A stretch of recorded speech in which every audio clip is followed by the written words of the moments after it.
Hi, I'm Perry Atkinson, General Manager here at The Dove. Hey, check out our other videos and check out our website at thedove.us.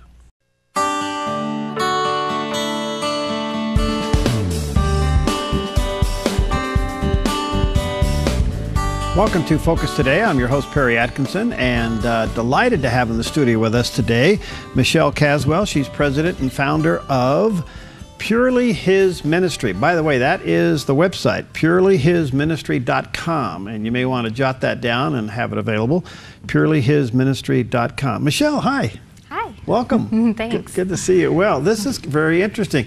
What's the story behind Purely His Ministry? What happened? Well, I think the story behind Purely His Ministry is my story. Yeah. So this ministry was birthed out of my own pain and the own trauma that I've gone through, and then of course the immense healing that I've experienced. And so I used to be a drug addict and was for 16 years, and I was addicted to men and pornography and everything that went along with that, and experienced all the consequences from that kind of lifestyle. So I used to be just a horrible mom. I was a single mom, and my two kids have two different fathers, and experienced going through two different abortions and divorces, and I mean, you name it, my life was just an absolute mess. And the cool part about my story is that up until 6 years old, I was raised in a Christian home, and so I knew Jesus, and I loved him, and I could talk to him, and he talked to me, and I just knew he was always there.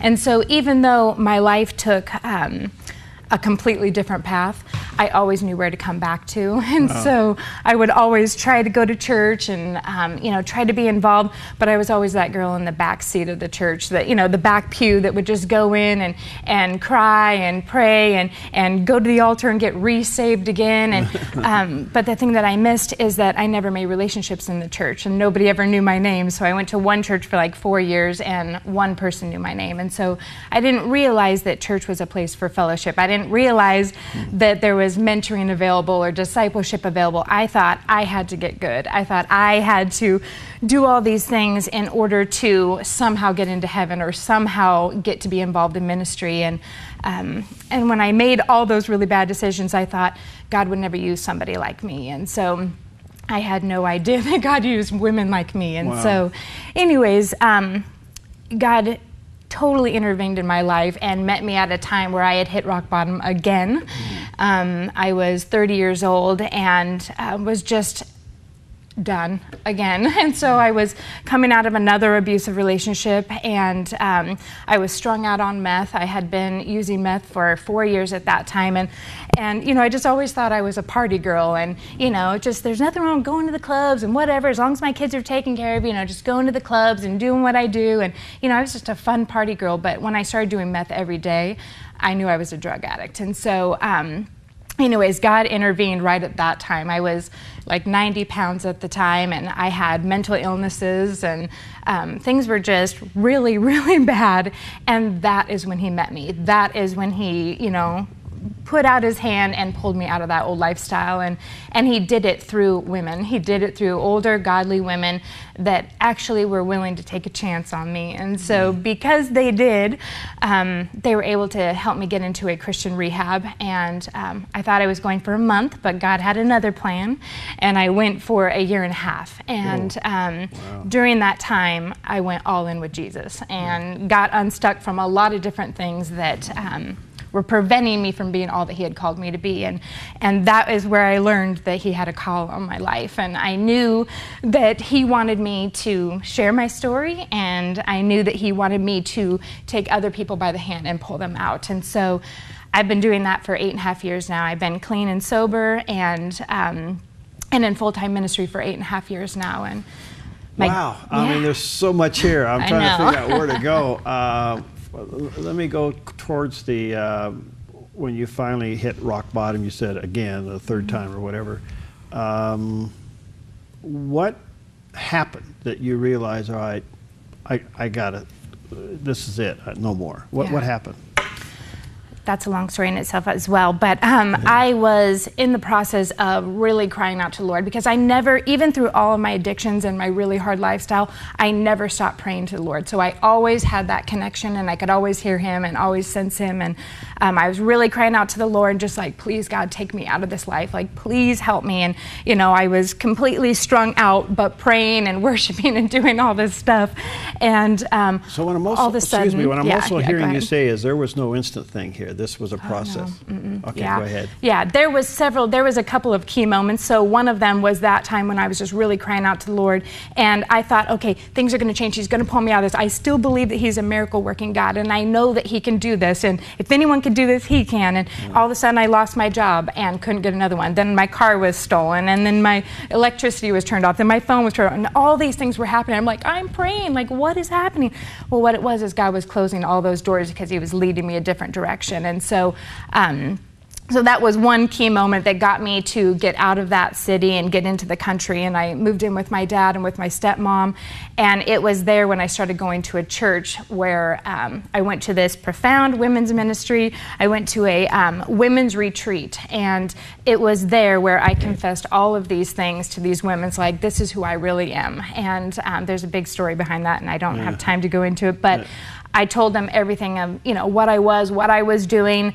And, you know, as my head was held down in shame, I didn't want to look at anybody's faces. All 30 of these women at this women's retreat got up, and instead of asking me to leave because of what they had just heard, they all laid hands on me and began praying over me and praying blessings over me and speaking hope over my life. And it was from that moment where they touched me when I was untouchable, and they loved me when I was unlovable. And it was from that moment that literally my life changed and has never been the same. Out of that has come Purely His Ministries, and purelyhisministry.com is the website. What do you do? What is Purely His? What do you do? So I take people by the hand and I pull them out of old lifestyles. So because of what I've gone through, I have my own circle of influence. And so I encourage other people to go out there and reach their circle of influence. And so Purely His Ministry is a discipleship ministry. We're a mentoring ministry. And what we do is we have small mentoring groups all over the place. Right now we have 4 groups going at the Naz Church here in Medford. And we have 4 groups going in the Portland area, which is where I'm actually from. And we have 7 groups getting to launch again here in January. And so these mentoring groups are very small groups with a purpose. They're closed groups. So once somebody signs up, they commit to 5 months, 1 time a week.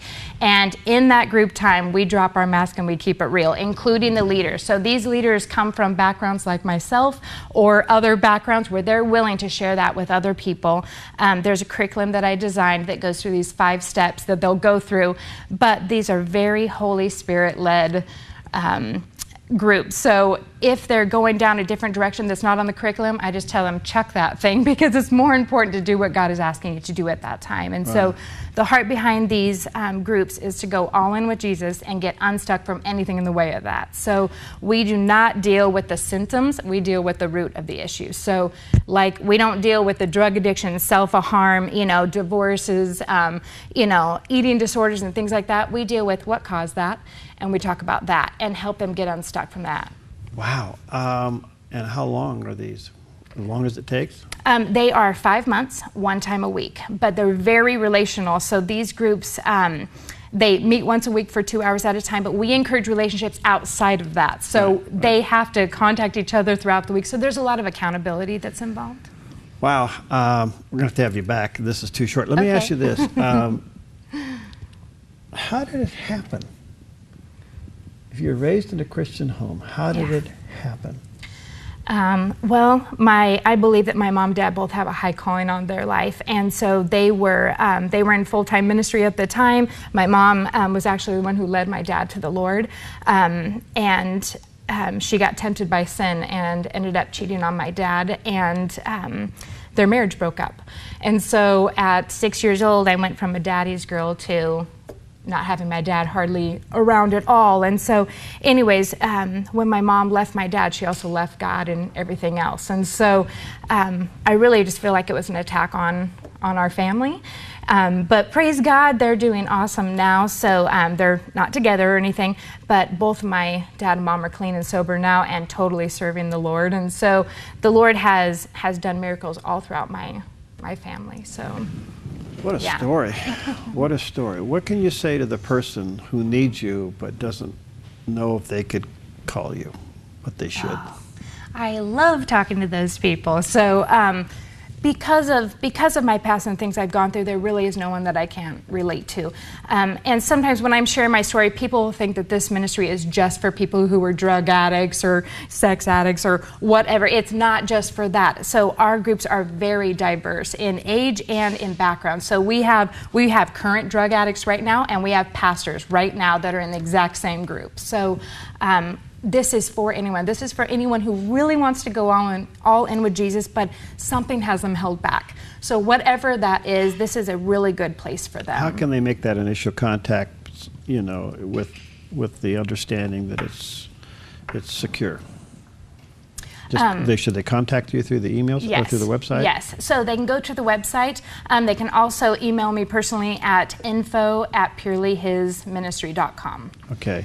purelyhisministry.com or info@purelyhisministries.com. Michelle, this is remarkable. Wow.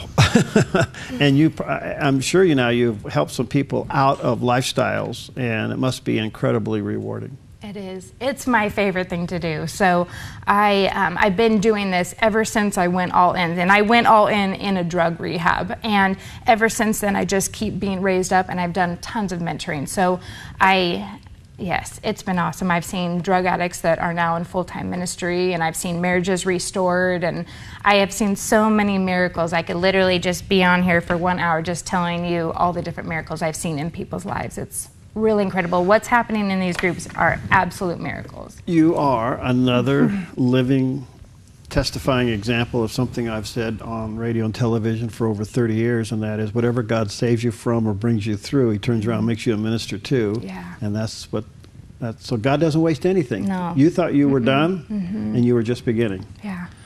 I only got a couple seconds left. How hopeless were you? Oh man. I had about, a mustard seed of faith left, or mustard seed of hope, because I was always one of those people who turned lemons into lemonade. But I was like, how in the world am I ever going to get out of this? How in the world am I ever even going to be able to get into heaven, let alone, come out of this lifestyle? So yeah, it was pretty bad. Okay. Well, there's hope for you. Purelyhisministry.com, or if you want to talk to Michelle directly, just go to info@purelyhisministry.com, and you can send her an email there. Thank you. Will you come back? Of course. Okay, thank you so much. Thank okay, you. we'll be right back.